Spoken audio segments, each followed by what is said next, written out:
What if the entire story of the early church, the apostles, the persecution, the heresies, the recognition of the books of the Bible, survived because one man wrote it all down?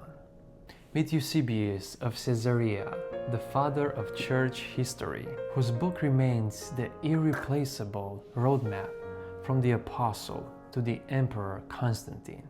Eusebius lived around AD 260 to 339 when Christianity went from being illegal and persecuted to becoming tolerated and eventually favored by the Roman Empire, and was trained by Pamphilus, a major Christian scholar, and he had access to the famous library of Origen in Caesarea, one of the greatest collection of early Christian texts in the ancient world.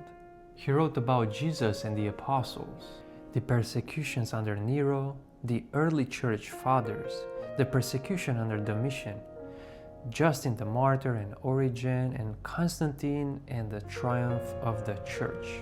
He had access to letters, archives, and church documents that no longer exist today. An example comes from the 2nd century Christian named Quadratus. In his defense of Christianity to Emperor Hadrian, he preserved one key line. Quadratus knows that some whom Jesus healed or even raised from the dead, they are still alive in his own day. Eusebius also gave us one of the earliest snapshots of how the early church recognized and categorized the books of the Bible from the New Testament and the Old Testament as accepted, disputed, rejected, or heretical.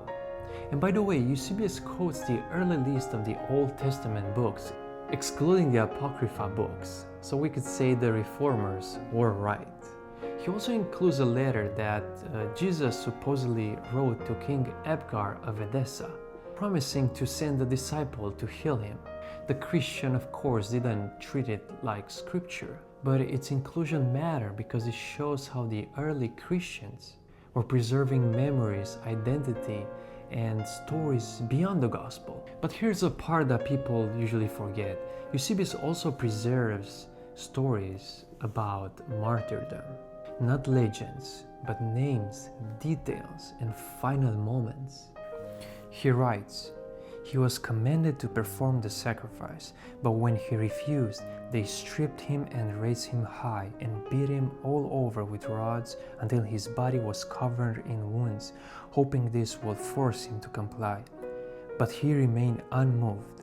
Even when vinegar mixed with salt was poured on his torn flesh and they placed him over fire, still he refused to obey. At last, he stood firm in his faith and gave up his life in the midst of those tortures. This brave servant of Christ was indeed worthy of his name, Peter." Eusebius wasn't just writing history. He was preserving a world that was about to disappear. Without him, entire voices from early Christianity would be gone forever. And I hope this book encourages you with the assurance that no matter what challenges arise, Christ is building his church and nothing will prevail it. And don't forget, books are not read in a day. They are read page by page.